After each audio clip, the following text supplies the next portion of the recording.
आज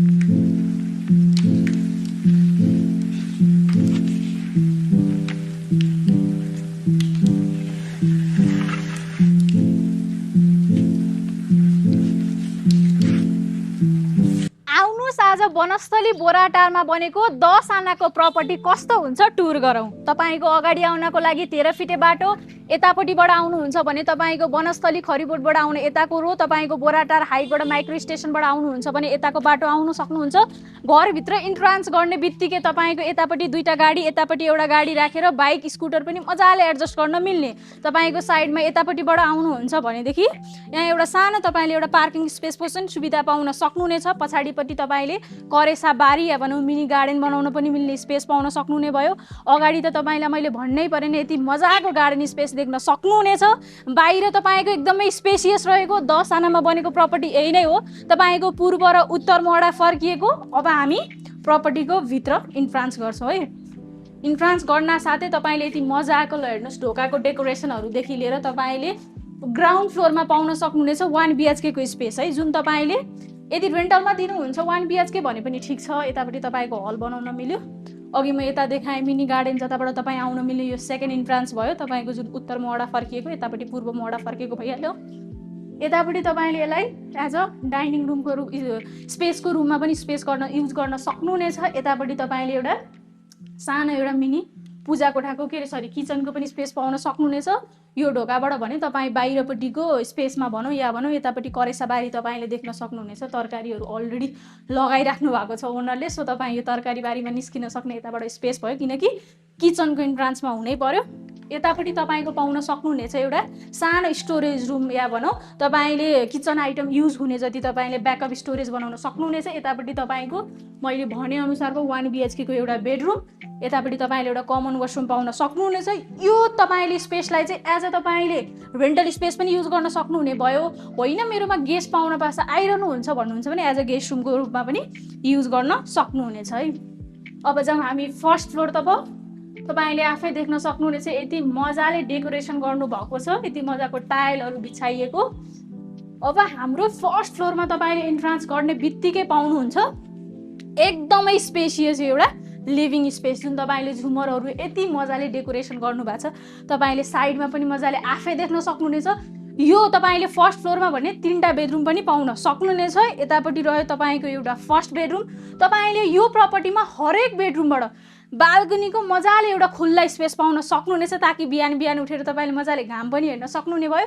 यो रह्यो तपाईको फर्स्ट फ्लोरको मास्टर बेडरुम। तपाईले यहाँ एउटा वाकिङ क्लोजेट पनि पाउन सक्नुहुनेछ। यतापट्टि साइडमा तपाईको यदि मिसेसहरु हुनुहुन्छ, डटरहरु हुनुहुन्छ भनेदेखि तपाईले यहाँ एउटा वाकिङ क्लोजेट पनि देख्न सक्नुहुनेछ। यतापट्टिबाट भने तपाईले मजाको भ्यू सहितको बाल्कनी पनि इन्जोय गर्न सक्नुहुनेछ। अब हामी जाऊ यो फ्लोरको थर्ड बेडरुममा। तपाईले यो प्रपर्टी एकदमै स्पेसियस पाउन सक्नुहुनेछ। ल हेर्नुस् कतिसम्म भने तपाईले लिभिङ स्पेसबाट पनि अझ मजाले बाल्कनीको स्पेस पाउन सक्नुहुनेछ। ल हेर्नुस् तपाईले यो रह्यो हाम्रो थर्ड एन्ड लास्ट यो फ्लोरको लास्ट बेडरुम, जहाँबाट तपाईले मैले भने अनुसारको मजाको बाल्कनीको एक्सेस पाउन सक्नुहुनेछ। यो चाहिँ तपाईले मेन तपाई रोड साइडपट्टि भनौँ न जुन पूर्व मोहडापट्टिको साइडको स्पेस देख्न सक्नुहुनेछ यो बाल्कनीबाट। तपाईले यो फ्लोरमा चाहिँ एउटा स्टडी टेबलको पनि सुविधा स्टडी रुमको पनि सुविधा पाउन सक्नुहुनेछ। या तपाईले यसलाई अहिलेको लागि उहाँहरूले स्टडी रुमको रूपमा युज गर्न सक्नु भएको छ भनेदेखि तपाईले बेडरुम पनि युज गर्न सक्नुहुने। यदि तपाईको ठुलो फ्यामिली छ भने, होइन भने तपाईले यदि तपाईँ बिजनेसम्यान हुनुहुन्छ भने तपाईले एज अ अफिसियल रुम पनि बनाउन सक्नुहुनेछ। अब हामी सेकेन्ड फ्लोरतर्फ जाँदैछौँ, जुन चाहिँ तपाईले छिर्ने बित्तिकै तपाईले यहाँ पनि आफ्नो एउटा फ्यामिलीको पर्सनल स्पेस भनौँ न, पर्सनल लिभिङ स्पेसको सुविधा पाउन सक्नुहुनेछ। मैले तपाईलाई डेकोरेसनको केही कुरा भन्नै परेन। यतापट्टि तपाईले एउटा कमन वाशरुमको पनि सुविधा पाउन सक्नुहुनेछ यो फ्लोरमा भनेदेखि। यतापट्टिबाट जाउँ हामी तपाईको सेकेन्ड वान वाशरुम बेडरुमतर्फ है। यतापट्टि तपाईलाई मैले भने अनुसारको नै वाकिङ क्लोजेट यतापट्टि साइडमा पाउन सक्नुहुनेछ। एकदमै स्पेसियस तपाईले तपाईले यो मास्टर बेडरुममा चाहिँ अट्याच बाथरुमको पनि सुविधा पाउन सक्नुहुन्छ। जुन तपाईँ यतापट्टिबाट जानुभयो भनेदेखि तपाईले ओपन एउटा आफ्नो पर्सनल बाथरुम पाउन सक्नुहुनेछ। मैले भने अनुसारको नै तपाईले योबाट निस्किनुहुन्छ भने पनि मजाको रानीवनको भ्यू देख्न सक्नुहुनेछ।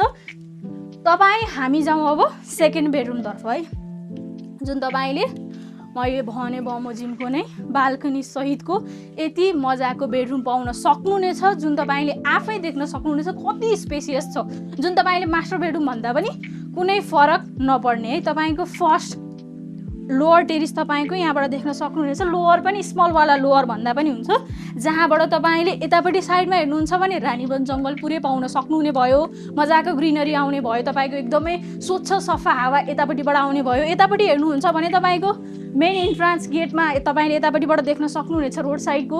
यतापट्टिबाट हेर्नुहुन्छ भने अट्याच घरहरू साथसाथै तपाईँले भ्यू पनि मजाले इन्जोय गर्न सक्नुहुनेछ। अब लागौँ हामी लास्ट एन्ड थर्ड फ्लोरमा। तपाईँलाई यो प्रपर्टीको कुरा गर्दाखेरि मैले के भन्नु परेन, सबैको 5-6 BHK रहेको मजाले स्पेसेस, तपाईँले हरेक फ्लोरमा एउटा लिभिङ स्पेस पनि आफ्नो सेपरेट पाउन सक्नुहुनेछ। जो त्यहाँ बस्नुहुन्छ आफ्नो एउटा सेपरेट लिभिङ स्पेस पाउन सक्नुहुनेछ। यो रह्यो तपाईँले एज अ ओनरको रूपमा युज गर्ने लिभिङ स्पेस, डाइनिङ स्पेस। तपाईँको यतापट्टि हेर्नुहोस्, यतापट्टि मजाले तपाईँको डेकोरेसनको सामानहरू राख्नको लागि स्पेस भएको, यता तपाईँले डाइनिङ टेबल राखेर युज गर्न मिल्ने, यतापट्टि तपाईँको आफ्नो पर्सनल किचन स्पेस पनि रहेको। यतापट्टिबाट जानुहुन्छ भनेदेखि तपाईँले यहाँ एउटा बेडरुम पनि सुविधा पाउन सक्नुहुनेछ। यतापट्टि तपाईँको वासिङ मसिनहरू राखिएको, सफा गर्न राखिएको। यतापट्टि तपाईँले एउटा पाउनुहुनेछ तपाईँको कमन वासरुम। यतापट्टि साइडमा भने तपाईँले एउटा सानो मिनी पूजा कोठा पाउन सक्नुहुनेछ। यो चाहिँ रह्यो तपाईँको लोअर टेरिस। यहाँबाट चाहिँ तपाईँले एकदमै मजाको हुन्छ नि सर्ट एन्ड भ्यूहरू मजाले इन्जोय गर्न सक्नुहुनेछ। मैले केही भन्नु परेन। यतापट्टि साइड तपाईँको बोराटार हाइट साइड भनौँ तपाईँको यतापट्टि बोराटार हाइट साइड भयो। यदि तपाईँ पब्लिक भेहिकल युज गर्नुहुन्छ भने तपाईँले यहाँबाट लगभग 50 देखि 100 मिटरको डिस्टेन्समा पब्लिक भेहिकलको एक्सेस पाउन सक्नुहुनेछ। अब जाउँ हामी अप्पर टेरिसतर्फ। तपाईँले यो प्रपर्टी आफै बस्नको लागि भनेर बनाइएको भएर इच एन्ड एभ्री कुरा एकदमै स्ट्रङ्गेस्ट एन्ड एकदमै सोच विचार गरेर एकदमै टाइम लगाएर एकदमै राम्रो बनाउनु भएको छ उहाँहरूले। तपाईँले 2वटा पानीको ट्याङ्की पनि देख्न सक्नुहुनेछ। तातो पानी चिसो पानी आउनको लागि तपाईँको यहाँ सोलरहरू पनि जडित भएको। ल हेर्नुहोस्, तपाईँले अझ अलिकति यता आएर हेर्नुहुन्छ भनेदेखि ल हेर्नुहोस्, इफ तपाईँ मौसम क्लियर भएको टाइममा आउनुभयो भनेदेखि यहाँबाट तपाईँले पुरै रानीवन देख्न सक्नुहुनेछ। त्यतापट्टिसम्म तपाईँको पुरा रानीवन रह्यो, त्यो रह्यो रेड गुम्बा, त्यतापट्टि रह्यो तपाईँको सिङ्गल ट्री। अझ तपाईँले यहाँबाट स्वयम्भू पनि उतापट्टि हेर्न सक्नुहुनेछ। मजाले स्वयम्भूको पनि भ्यू देख्न सक्नुहुनेछ। एकदमै क्लियर रानीवनको भ्यू के। तपाईँलाई म भनिदिन्छु, रानीवन पानी ट्याङ्की साइड यतापट्टि पर्यो, तपाईँको रेड गुम्बा उतापट्टि साइड पर्यो, बोराटार हाइट भन्नुहुन्छ भने यतापट्टि लास्ट स्टेसन नै यतातिर पर्यो। तपाईँको जङ्गलहरू पनि मजाले देखिने। इफ तपाईँले आफ्नो फ्यामिलीको लागि थोरै एउटा क्याफेटेरिया बनाऊ भन्नुहुन्छ भने यो अप्पर टेरिसलाई तपाईँले थोरै डिजाइन गर्नुभयो भनेदेखि तपाईँको आफ्नो पर्सनल फ्यामिली स्पेसको लागि क्याफेटेरिया पनि मजाले बनाउन सक्नुहुनेछ। बेलुकाको घाम इन्जोय गर्दै भनौँ या भनौँ बिहानको घाम इन्जोय गर्दै पनि तपाईँले मजाले देख्न सक्नुहुनेछ। तपाईँले यो प्रपर्टी सेमी फर्निस्ड पाउन सक्नुहुनेछ भने यस्तो बवाल सेमी बङ्गलो भन्दा पनि फरक नपर्ने, बङ्गलो भन्दा पनि फरक नपर्ने यस्तो बवाल प्रपर्टी जुन प्राइसको कुरा गर्नुहुन्छ भने पनि एकदमै रिजनेबल भनेपछि तपाईँहरूले आफै बुझ्नुहुन्छ। एकदमै सस्तो रेटमा एकदमै मिलाएर आएको। अझ तपाईँले गुड डिलबाट नै लिनुहुन्छ भने त झन् मजाले सस्तो हुने भइहाल्यो, नेगोसिएट हुने भइ नै हाल्यो। यदि तपाईँ पनि यो प्रपर्टी मिस आउट गर्न चाहनुहुन्न र एकचोटि आएर भिजिट गरौँ कस्तो छ या भनौँ म पासै गर्छु भन्ने तपाईँको सोच छ भनेदेखि हजुरहरू सम्पूर्णले सम्झिनै पर्ने एक मात्र नाम गुड डिल।